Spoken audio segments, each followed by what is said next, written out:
So when you practice with this, you don't want to hold your balloon when you're practicing. You want to tape it down to a table, preferably the corner of a table, so that it's kind of as close to actually doing a shave as possible. But there's one thing I got to warn you. Of course, we're going to do this with the razor in it. Okay, so I got a good amount of shaving cream on there. And I'm going to show you guys something. If you have all this shaving cream on there and you do pop it, it makes a hell of a mess. Watch. So, yeah, if you're going to do this, maybe you want to do it in an area of your house that you don't mind to get messy and have to clean up. So, I'm going to go clean myself up. Let's get started with the video. God, I got on my camera, too. So, we got to thank these sponsors, man. So, first and foremost, we got to thank Gamma. Man, they make a lot of stuff possible. They've been really taking care of your boy. And if you guys need to order anything from Gamma, you need clippers, you need trimmers, you need some sick new blades, they got a lot of cool stuff, man. Use my code Eddie and you'll save 10%. And also, I want to thank Booked In, another sponsor of mine. If you guys are looking for a great scheduling app, check out Booked In. I got them in the link down below. Thirdly, I also want to thank 614 Barber Supply, because anything that Gamma doesn't have, whenever you're going to step outside of Gamma, whenever you're going to get something, use code Eddie with 614 Barber Supply. They're a great group of guys that's supporting local. They'll ship fast, they got great products, and they got a great selection. What's up, you guys? Welcome back to the YouTube Barber Academy. Now, the army is growing strong. I got over 300 videos to help you learn, and I hope you got a chance to check out my fundraiser below, where I'm asking for the price of a single haircut, and the plan is to try to use my 100,000 subscribers to help students in need by paying off their barber tuition in full. If you feel like you're in a position to help, click that link down below. So today, we're going to build off what we learned from the previous video, the edge up. Now, no edge up would be complete without using the razor to finish it up.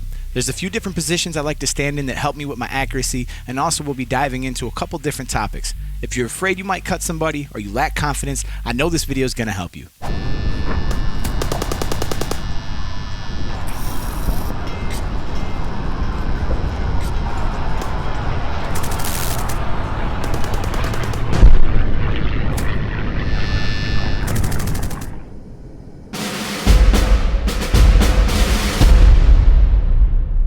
So I'm not going to get into equipment too much because we have the equipment video, and if you guys need to catch up on it, I'm going to link it right here. But there's basically two different ways that we hold the razor. So the first part of this grip, we're going to take 3 fingers, we're going to put it across the brace, and our pinky's going to rest on the little tang on the bottom.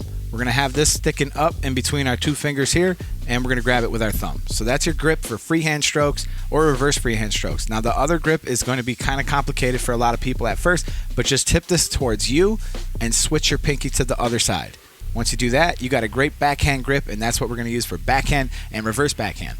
Now, I know this question is going to come up, so I'm just going to say, if you do cut your client or you cut yourself, you need to change the razor right away.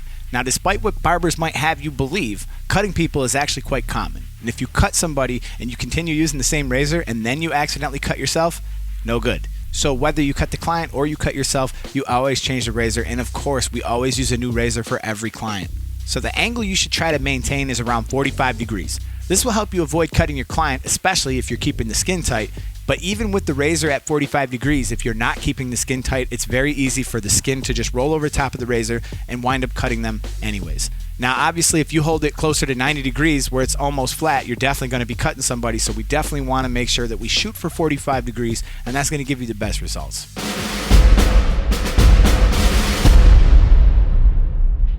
So the 4 strokes, let's talk about this real quick. The freehand stroke is just a normal downward stroke. It looks something like this. The reverse freehand means that you're going to be coming up, and that's usually going to happen underneath the neck. So if I'm coming up, that's a reverse freehand stroke, and again, I'm holding it the same way. Now, when we switch to the backhand hold, we're obviously going to do the backhand stroke, and the backhand stroke is going to look something like this. Now, there's only 2 places that you actually do a reverse backhand on a client, and that's going to be on the client's left sideburn. It's going to look something like this. It's going to be coming down, and then also on that same client on the back of their neck. So if you notice, if I tried to use a freehand stroke here, I can't get in there, right? Because I'm right-handed. I'm just going to wind up cutting into the hairline. So that's why we're going to use the reverse backhand stroke, and then I can easily follow down that line, and I can line up my client in the neck shave. So that's your 4 strokes. Now let's talk about anchoring and the type of motion that we should be using with the razor.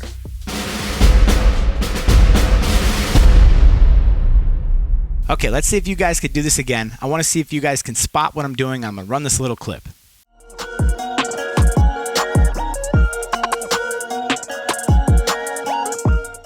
So now that you've seen the clip, let's talk about why we're holding the razor this way. It's going to be really helpful to anchor. We could easily use the fingertip. I like using the middle fingertip, and I got all these points of contact. I'm able to be really steady. So I could take my hold, I got my fingertips anchored, and I could take a small arcing gliding stroke away from my hand, and I'm definitely not going to cut the client because I'm anchoring also here and stretching the skin with my thumb. You can always find a good place to anchor on the head with your middle finger, and then the rest of your hand performs the stroke, but your finger stays where it is. So a nice small arcing stroke away from your hand. So the razor really is just the ultimate tool because it just makes it so easy to make straight lines. First off, it's very easy to anchor with. Secondly, it gets into places that other tools can't. And thirdly, you have a nice wide area that you know it's going to come out straight, assuming you perform it correctly. So as long as we're not stretching the skin too tight. So let's talk about that.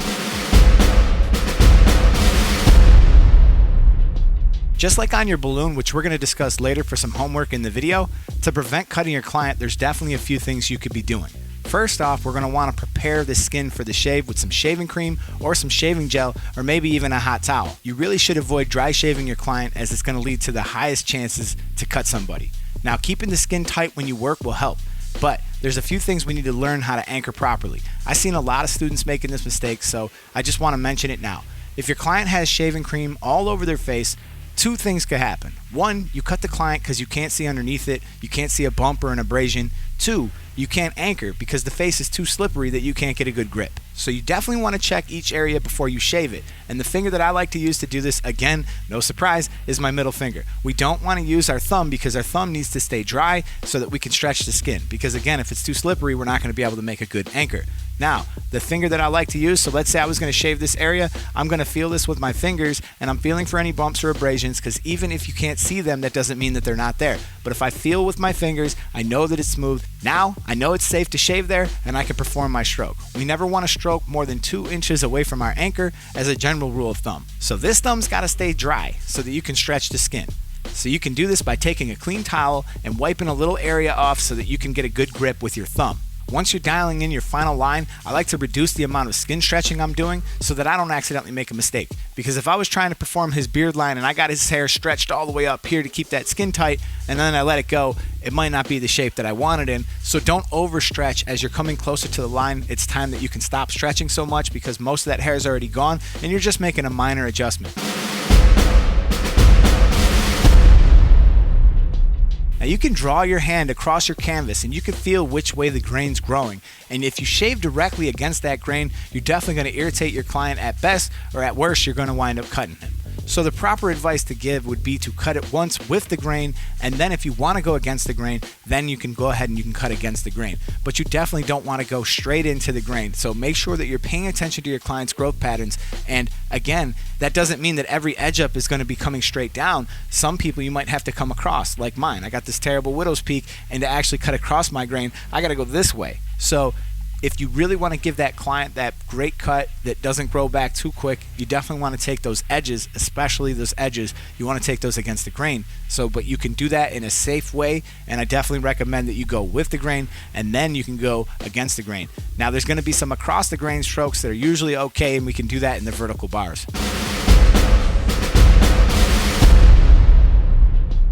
When I'm trying to edge up a client, there's a few ways that I stand that make it easier. First, for the top line, you could just use the freehand stroke and you can move down accordingly. After that, I actually like to stand behind the client and come up against the grain because that's going to help me get it as close as possible. Now for the vertical bars, I like to stand behind them as well, but also keep in mind in the last video we talked about angles and I definitely want to try to maintain that angle. So for the C cups, I like to stand in front of the client. Now I'll just use the tip of my razor and follow my line that I already made with my trimmer. Now on the other side, you're going to probably have to use a backhand stroke to follow that same line, so you could do that, or you can use the heel of the razor, which is something that I'll do sometimes as well, but we're just trying to follow those lines. But as soon as I'm done with that, I like to actually stand behind the client again, and I like to draw my razor into it. This is sort of an across the grain stroke, and on the opposite side, it's another across the grain stroke, but it could be slightly against the grain depending on your client's growth pattern. So on the other side, I like to come up, around, and underneath. And also in the back, when I'm doing this left side, instead of using the reverse backhand stroke, a lot of times I'm going to come up and around, and I'm going to use that against the grain stroke to get that client as tight as possible and to help dial in that taper line. So for the homework, let's get a balloon. Let's practice the 4 strokes with the razor. Let's keep in mind that we never want to actually move more than 3 inches away from your anchor point at any time, and you want to practice checking the skin for bumps and abrasions with your razor hand. So you can use your thumb, you can use your finger, but the idea is it should look like this. I'm checking this area before I shave it, I'm stretching the skin properly, I'm holding this on the 45-degree angle, and I'm executing my freehand stroke. A good exercise I used to do with my students is I used to have them perform the whole balloon with 1 stroke at a time. So the whole balloon with a freehand stroke, the whole balloon with a reverse freehand stroke, the whole balloon with a backhand stroke. It's very hard to actually perform a reverse backhand on a balloon, but do your best and shave the whole thing with the backhand stroke. Now, if you're doing this correctly, it's going to take a little bit of practice. You're going to start to build some confidence, and to believe it or not, the backhand stroke, which is probably most difficult for you in the beginning, will probably become your easiest stroke.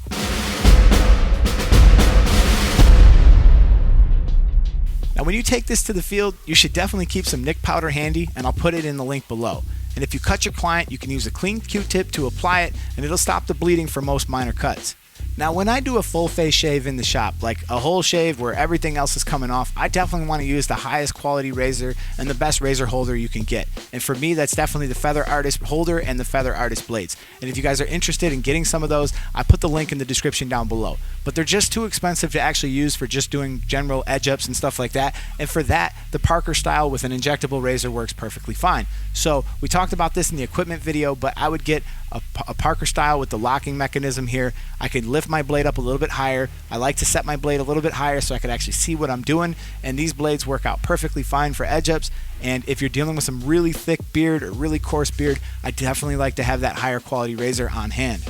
I hope you enjoyed this video. I hope you liked it. And if you guys think I did a good job, please do me a favor and drop the comment Fire Eddie's Army. And if you've been following your way through the whole series, this is phase 5 of 6. And we'll be talking about how to check, troubleshoot your work, and do enhancements in the very last video. And also a couple things that I wish I would have known when I got started. Also, if you guys are appreciating the course, you guys are appreciating the amount of work that went into these videos, and you feel like you want to give back, the Barber Tuition Initiative is a great way to give back because it's going to help others who are in need. So the plan is to collect contributions from all you guys online. You guys can donate down below. I'm asking for the price of a single haircut. As soon as we have enough money, we're going to start heading out to these barber schools, and we're going to start paying off tuition for some people in need. That's what I'm trying to do with my 100,000 subs, man. So I really hope that you guys are able to help me in that endeavor. With that being said, man, I'll see you guys in phase 6 of 6, and I'm super excited to finish off this content because it's taken years off my life. This has been so hard to do. I really love you guys, and I really appreciate all your support, and I'll catch you guys in the next video. Peace.